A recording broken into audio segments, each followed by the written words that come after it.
Hi, போன வீடியோவில் நம்ம SQL இன்ஜெக்ஷன் வல்னரபிள் இருக்கிற சைட்டை எப்படி கண்டுபிடிக்கிறது, அந்த வல்னரபிள் எப்படி செக் பண்ணுறது அப்படின்னு பார்த்தோம். இப்போ இந்த வீடியோவில் நம்ம SQL இன்ஜெக்ஷன் வல்னரபிள் இருக்கிற சைட்டை எப்படி ஹேக் பண்ணது அப்படின்னு இந்த வீடியோலேருந்து தொடர்ந்து பார்க்க போகிறோம். மேக்ஸிமம் இனிமேல் இந்த SQL இன்ஜெக்ஷன் சம்மந்தமான வீடியோ எல்லாமே 10 மினிட்ஸ்க்குள்ளே தான் இருக்கும், அதுக்கு மேலே போகாது. ஒவ்வொரு கமாண்டுக்கும் ஒவ்வொரு வீடியோ தனித்தனியாக இருக்கும். இப்போ நம்ம ஃபர்ஸ்ட் என்ன பார்க்க போகிறோம்னா, நம்ம ஹேக் பண்ண போகிற சைட்டில் எத்தனை காலம் இருக்குது அப்படின்னு கண்டுபிடிக்கணும். அதாவது ஒவ்வொரு சைட்டுக்கும் ஒவ்வொரு டேட்டாபேஸ் இருக்கும், அந்த டேட்டாபேஸில் எத்தனை காலம் இருக்குது அப்படின்னு கண்டுபிடிக்கணும். அதை பற்றின விளக்கம் ஏற்கனவே நான் இன்ட்ரோடக்ஷன் வீடியோவில் சொல்லியிருக்கேன். நீங்கள் அதை பார்க்கலன்னா ஒரு தடவை போய் பார்த்துட்டு வந்திருக்கேன். இதில் இப்போ நம்ம எத்தனை காலம் இருக்குது அப்படின்னு கண்டுபிடிக்க ஒரு கமாண்ட் இருக்குது. இப்போ அதை நம்ம எக்ஸிக்யூட் பண்ணுவோம். ஹேக் பாரில் யூனியன் பேஸ்ட்னு இருக்குது பாருங்கள், இது ஓப்பன் பண்ணிக்கோங்க. ஆர்டர் பை அப்படிங்கிறத செலக்ட் பண்ணிக்கோங்க. இதில் நம்ம மேக்ஸிமம் 10 காலம்க்கு கீழே தான், லெஸ் தென் 10க்குள்ளே தான் இருக்கும். நம்ம இப்போ எதுக்கும் 10ன்னு கொடுப்போம், ஹைஃபன் ப்ளஸ்.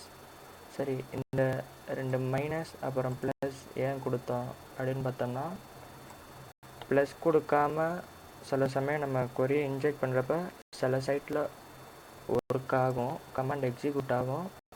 சில சைட்டில் கமாண்ட் ஒர்க் ஆகாது, அதாவது சில சப்டொமைன்ஸ் எல்லாம் ஒர்க் ஆகாது. இது யூஆர்எல் என்கோடிங் அப்படின்னு சொல்லுவாங்க. அது ஆட்டோமேட்டிக்காகவே யூஆர்எல் என்கோடிங் ஆகிறதுக்காண்டி தான் இந்த ப்ளஸ் நம்ம சேர்த்துக்கிறோம். இந்த ஹைஃபன் மைனஸ் எதுக்குன்னா, இது கொரி டெலிமினேட்டர் அப்படின்னு சொல்லுவாங்க. அதுக்கான விளக்கமும் நான் இப்போ சொல்கிறேன். இப்போ நம்ம 10ன்னு கொடுத்துருக்கோம், கொடுத்து எக்ஸிக்யூட் பண்ணிட்டேன் பேசிட்டு இருந்தப்போ. அதாவது இப்போ டேட்டாபேஸ் என்ன சொல்லுதுன்னா, 10ன்ற காலம் இல்லை அப்படின்னு சொல்லுது. சரி, இப்போ இந்த 10 எடுத்துகிட்டு 9 போடுவோம்.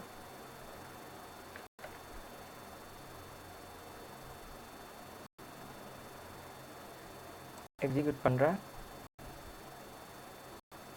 9ம் இல்லை. 9 எடுத்துகிட்டு 8 கொடுப்போம், 8ம் இல்லை. 8 எடுத்துகிட்டு 7 கொடுப்போம், 7ம் இல்லை. 7 எடுத்துகிட்டு 6 கொடுப்போம், எக்ஸிக்யூட் பண்ணுவோம். இப்போ என்னன்னா, சைட் நார்மலாக லோட் ஆகுது. அப்போ சைட் நார்மலாக லோட் ஆகுது, அதுக்கு என்ன காரணம்னா, 6வது டேபிளாக 6வது காலம் வரை மட்டும்தான் இருக்குது, அதாவது 6 டேபிள் மட்டும்தான் இருக்குது. நம்ம இப்போ டேபிள் எத்தனை அப்படிங்கிறத கண்டுபிடிச்சிட்டோம். இதுவே நம்மளுக்கு ஒரு கீ பாயிண்ட் தான். சரி, இப்போ நம்ம இந்த கமாண்ட் ஆர்டர் கமாண்ட் போட்டோம்ல, இதுக்கான விளக்கம் சொல்கிறேன்.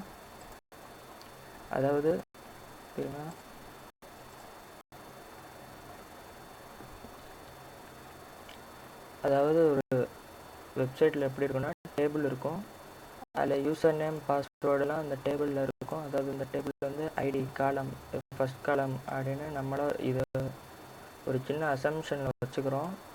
இப்போ இந்த ஐடி இருக்குல்ல, இப்போ நான் மார்க் பண்ணுறது ஃபுல்லாக லெஃப்ட் சைடு.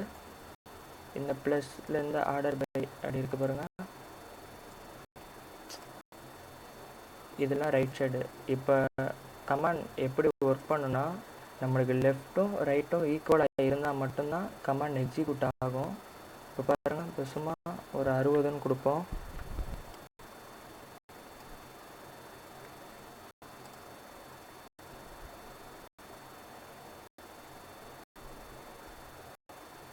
எரர் கட்டதில்ல. இப்போ இதுக்கு என்ன அர்த்தம்னா, இங்கே கொரி ஈக்குவலாக இல்லை அப்படிங்கிறது தான் அதோட உண்மையான அர்த்தம். இங்கே ஏன்னா 1 டிஜிட்டில் தான் இருக்குது, இங்கேயும் 1 டிஜிட் தான் கொடுக்கணும். அதாவது 1 6 1 டிஜிட்டில் இருக்குல்ல, அந்த மாதிரி கொடுக்கணும். அப்படி கொடுக்காத பட்சத்தில் உங்களுக்கு லிங்க் ஈக்குவலாக இருக்காது. ஈக்குவலாக இல்லாதப்போ உங்களுக்கு கொரி எக்ஸிக்யூட் ஆகாது. அதனால் இப்போ நம்மளுக்கு லெஃப்ட் சைடு இருக்கிற மாதிரி ரைட் சைடு ஈக்குவல் பண்ணுறதுக்காண்டி தான் ஆர்டர் பை ப்ளஸ் அப்படிலாம் போட்டு இந்த கமாண்ட் எக்ஸிக்யூட் பண்ணுறோம். உங்களுக்கு இது புரிஞ்சிருக்கும்னு நம்புகிறேன். அடுத்த வீடியோவில் எப்படி வல்னரபிள் டேபிளை எடுக்கிறது அப்படின்னு சொல்லித்தரேன். ஒவ்வொரு வீடியோவும் மறுபடியும் ஃபஸ்ட்லேருந்து சொல்கிறேன், 10 நிமிஷம் தான் இருக்கும். நீங்கள் இந்த டுட்டோரியல் ஃபுல்லுத்தையும் பார்த்தா தான் சைட்டை ஹேக் பண்ண கற்றுக்க முடியும். தேங்க்ஸ் ஃபார் வாட்சிங். உங்களுக்கு இந்த வீடியோ பிடிச்சிருந்துச்சுன்னா லைக் பண்ணுங்கள், சப்ஸ்கிரைப் பண்ணுங்கள், மறந்துடாதீங்க. எதாவது டவுட் இருந்துச்சுன்னா கமெண்டில் கேளுங்கள். தேங்க்யூ.